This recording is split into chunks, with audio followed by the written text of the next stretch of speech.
एक गांव में सोनू नाम का व्यक्ति रहता था।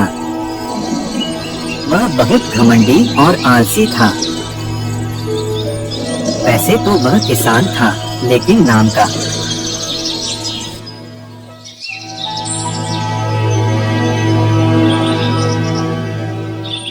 सोनू की पत्नी दूसरे के खेतों में काम करके घर खर्च चलाती थी। जून का महीना था।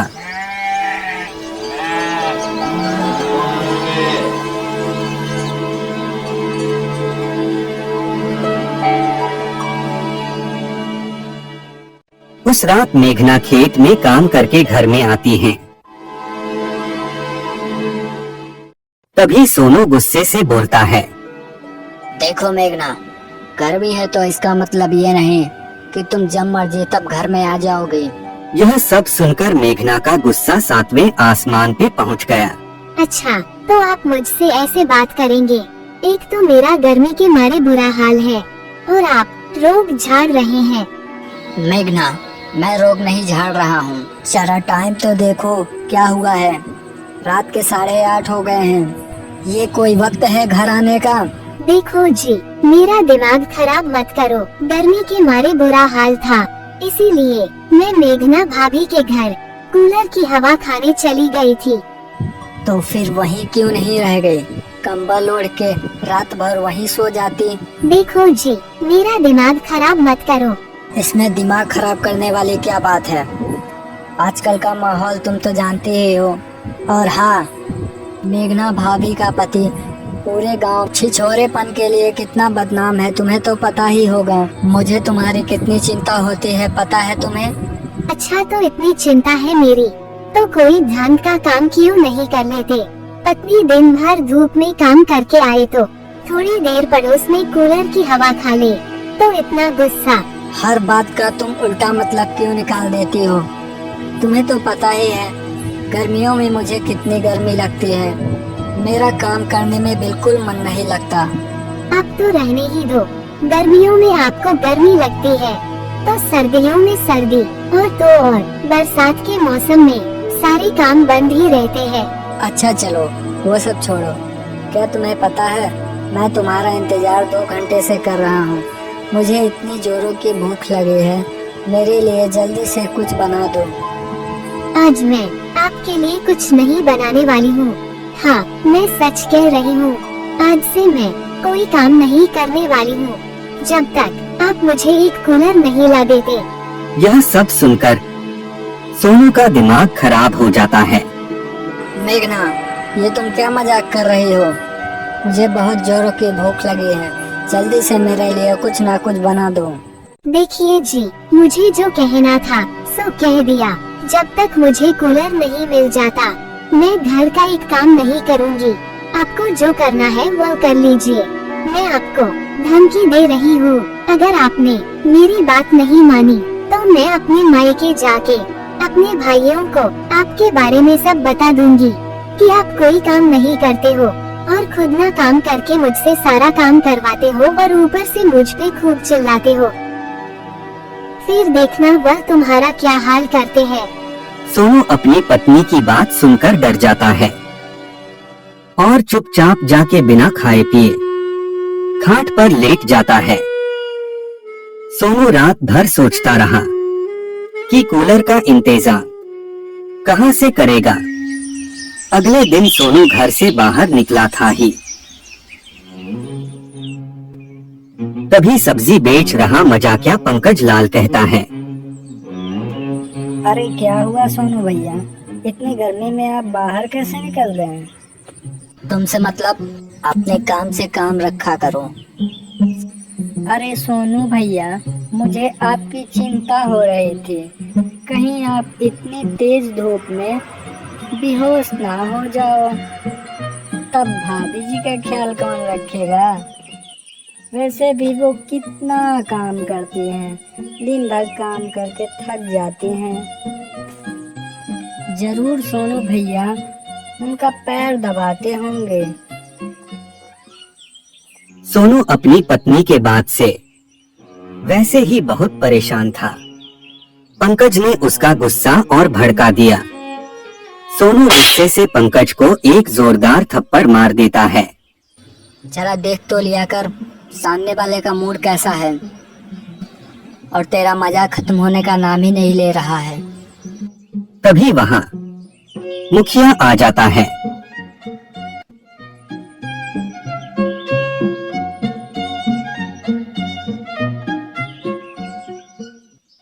अरे क्या हुआ सोनू, तो पंकज को ऐसे थप्पड़ क्यों मार रहा है? देखिए ना मुखिया जी, मैंने इससे थोड़ा मजाक क्या कर लिया, इसने तो मुझे थप्पड़ मार दिया। सोनू तुम्हें क्या हो गया है? आखिर पंकज हमारे गांव का है ना, तुम्हें ऐसे किसी पर हाथ उठाने का अधिकार नहीं है। मुखिया जी, एक तो मैं घर की परेशानी से इतना परेशान हूँ और ये मजाक पे मजाक किए जा रहा है, तो तू वैसे ही सबको मारता फिरेगा। अभी मैं तुमसे मजाक करूं तो क्या तुम मुझे भी थप्पड़ मार दोगे? नहीं नहीं मुखिया जी, मैं आपको कैसे थप्पड़ मार सकता हूँ? अच्छा, तो तुम आदमी देख के सबको मारते हो क्या?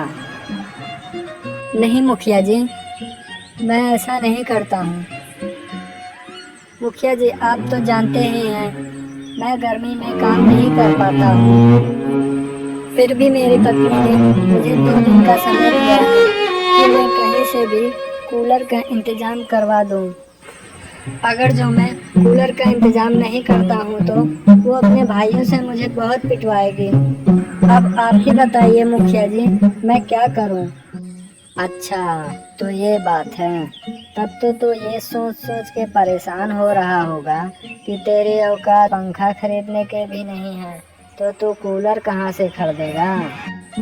नहीं मुखिया जी, ऐसी बात नहीं है। वो तो मुझे गर्मी में बहुत ज़्यादा गर्मी लगती है, इसीलिए बस मुझे पता है तुझे गर्मियों में बहुत ज़्यादा गर्मी लगती है और सर्दियों में सर्दी। तेरी पत्नी सही कहती है, तू किसी काम का नहीं है। मुखिया जी, आप तो गांव के मुखिया हैं, अब आप ही कुछ कर सकते हैं।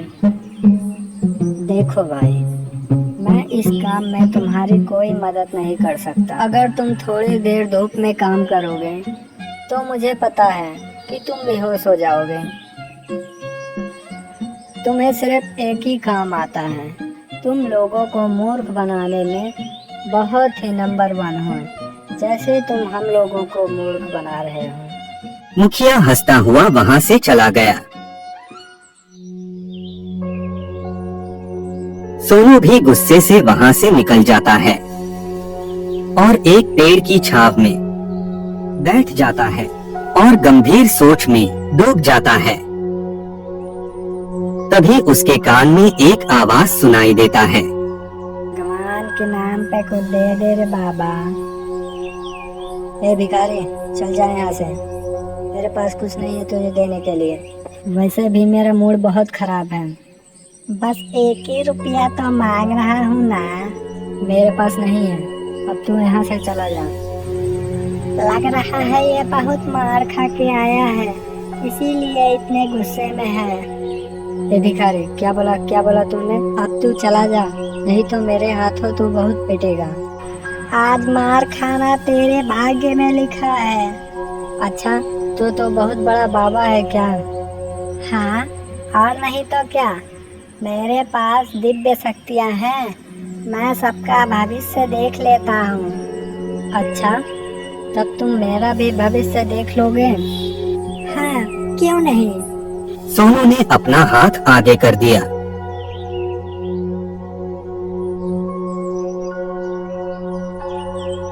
अरे, तेरी भविष्य में तो लिखा है कि आज तुम्हें ढेर सारा सोना प्राप्त होगा, यही आसपास। क्या तुम सच कह रहे हो? हाँ, मैं सच कह रहा हूँ, तुम्हें यहीं आसपास बहुत ढेर सारा सोना मिलने वाला है। चलो ठीक है, आज कूलर का इंतजाम तो हो ही जाएगा। यह सब सुन के सोनू बहुत खुश हो जाता है और तुरंत सोना इधर उधर ढूंढने लगता है, मगर उसे कुछ नहीं मिलता है। अब वह गुस्से से पागल हो जाता है अब वह भिखारी को पागलों की तरह ढूंढने लगता है। तभी भिखारी सोनू के रास्ते में आ जाता है। क्यों रे भिखारी, तुमने मुझे बेवकूफ बनाया? मैंने तुम्हें बेवकूफ बनाया? तुम कौन हो भाई? मैं तो तुम्हें जानता भी नहीं हूँ। अभी मैं बताता हूँ कि मैं कौन हूँ, रुक जरा तुम। सोनू भिखारी को बुरी तरीके से पीटने लगता है।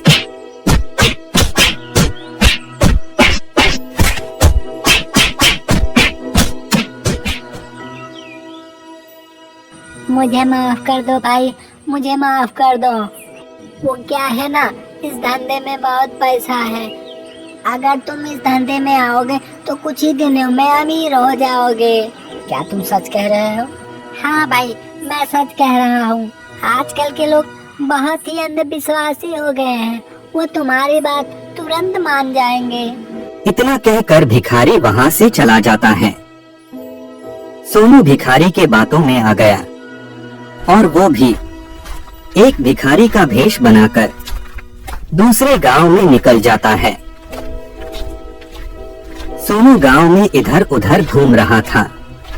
तभी उसकी नजर एक बड़े से मकान पर पड़ी, जहां एक बड़ी सी एसी लगी हुई थी। सोनू तुरंत उस मकान के गेट पर पहुंच गया। भगवान के नाम पे कुछ दे दे इस बाबा को। तभी एक स्त्री बाहर निकल के आती है और कहती है, बाबा, आपको मैं यहाँ पहली बार देख रही हूँ। लगता है आप नए भिखारी हुए हो। मूर्ख स्त्री, मैं कोई मामूली भिखारी नहीं हूँ। मैं वर्षों की तपस्या करके तब यहाँ आया हूँ। मुझे वरदान प्राप्त है। मैं किसी का भी हाथ देखकर उसका भविष्य बता सकता हूँ। क्या आप मेरा भी भविष्य बता सकते हैं? हाँ, क्यों नहीं? बाबा, आप अंदर आ जाए, बाहर बहुत गर्मी है। स्त्री सोनू को अंदर ले आती है।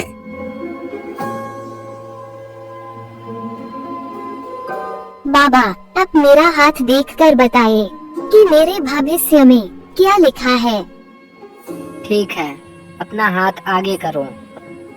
सोनू उस स्त्री के हाथ को देखने लगा, पर आश्चर्य की बात यह था कि सोनू कुछ जानता ही नहीं था।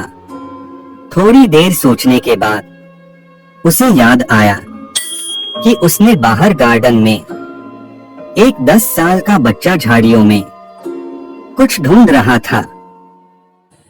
अरे, तुम्हारे भाग्य में तो लिखा है तुम्हें बहुत जल्द ढेर सारा सोना प्राप्त होने वाला है।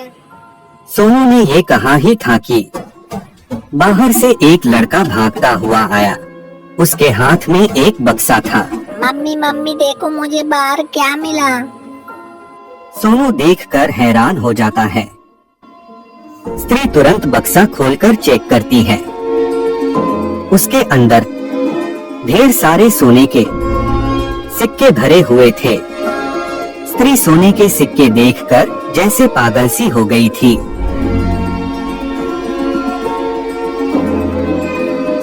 बाबा, आप तो महान हो। आप तो बहुत ज्ञानी हो। आपके पैर मेरे घर में कितने शुभ हैं। आपके आते ही मुझे इतना सारा सोना मिल गया। इतनी तेजी से तो काम कभी नहीं हुआ। बाबा, आप इसमें से थोड़ा सोना ले लो। सोनू के दिमाग में तो कुछ और ही चल रहा था। तभी सोनू कहता है, नहीं नहीं, मैं ये नहीं ले सकता। मेरी ही बताई हुई चीज मैं बिल्कुल नहीं ले सकता। बाबा, आप बताएं, आपको क्या चाहिए? मैं थोड़ा अलग टाइप का बाबा। मैं जिसके घर में जाता हूँ उसके घर की एक कीमती वस्तु मांग लेता हूँ। जो मुझे देने से मना करता है उसके घर में बहुत ढेर सारा दुख पीड़ा आ जाती है। यह सब सुनकर स्त्री घबरा जाती है। वह डरते हुए सोनू से पूछती है, बाबा, आप बताएं, आपको क्या चाहिए? बस मुझे तुम अपना एसी दे दो और मैं इसके अलावा तुमसे कुछ नहीं मांगूंगा, क्योंकि मैं इसे गरीबों में दान करने वाला हूँ। स्त्री सोनू को एसी दे देती है। सोनू एसी लेके घर की ओर निकल जाता है।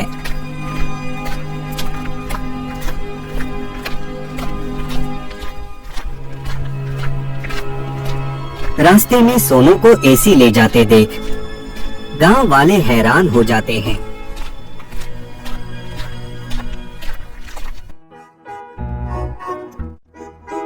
सोनू की पत्नी एसी देखकर हैरान हो जाती हैं और सोनू से बिना कुछ सवाल जवाब करे अपने घर में एसी लगवा के एसी के नीचे बैठकर ठंडी ठंडी हवा खाने लगती है। सोनू, कहीं मैं सपना तो नहीं देख रही हूँ?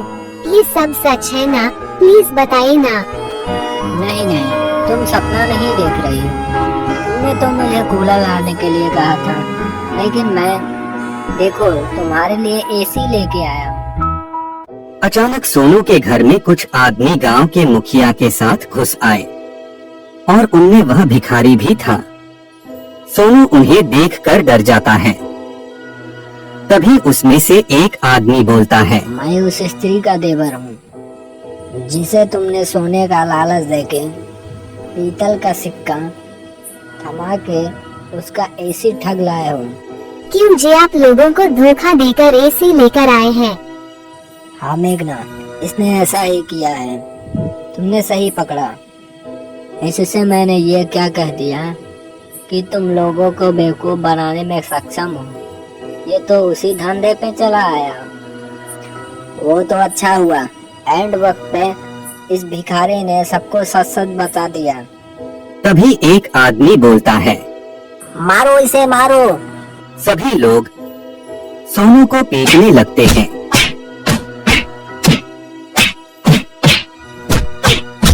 किसी तरह मुखिया सोनू को पिटने से बचाता है। एसी ले चलो। सोनू बहुत ज्यादा मार खा गया है, इसीलिए मैं तो कहता हूँ एसी यहीं रहने दे। एसी का जितना भी खर्चा होगा मैं आपको दे दूंगा। सोनू, आज तेरी भाग्य में मार खा के एसी का हवा खाना लिखा था। चलो अच्छा है। इतना कहकर सारे लोग वहां से चले जाते हैं। दोनों चैन से बैठकर एसी की हवा खाने लगते हैं।